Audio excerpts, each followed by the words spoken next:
Hi everyone, I'm Dr. Pashapour, oral maxillofacial surgeon. Today I just want to talk about a little bit of my life as an oral maxillofacial surgeon.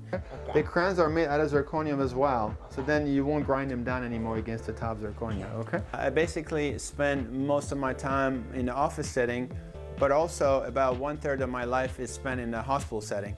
So which means that at least once or twice a week I have to run to the hospital and do some of the trauma cases that I come through the hospital directly, or I have to take some of my own patients to a hospital setting and perform the surgery in the OR as necessary. Hi guys, today I have a 94-year-old patient. She is bed on a stretcher and she's not able to walk and ambulate. She is in a nursing home and she has a series of medical issues. Unfortunately, all her teeth are decayed and getting infected, and she's basically needs to get these teeth extracted today. Now, it is a difficult, complicated medical case, so instead of doing these kind of cases in the office, in an office setting, I prefer to take them to the hospital. We go through a series of medical clearance with the medical doctor and cardiologist, make sure they're clear for their surgery.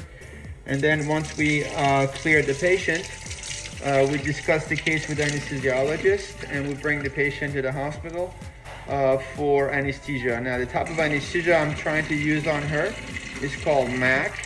MAC basically is a very light level of sedation compared to general anesthesia.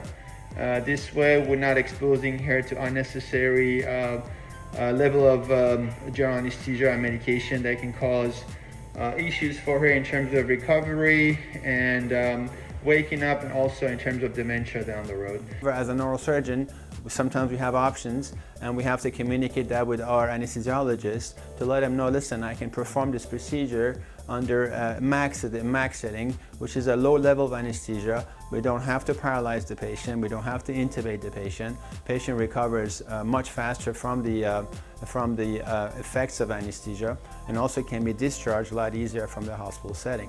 So this is what we did for her, and she did amazingly well. What I did for her during the procedure was to remove 10 teeth, and she felt nothing because we are able to actually do local anesthesia intraoperatively. So when the patient wakes up or when we're performing the procedure, the patient is completely numb. At the same time, lightly sedated, she doesn't remember anything. And remember, the elderly patient, they don't need a whole lot of anesthesia to be put to sleep. Do incision drainage and close the area after bone grafting it, and basically let the patient recover nicely in the recovery room and be discharged from the hospital setting. Thank you so much for watching my video.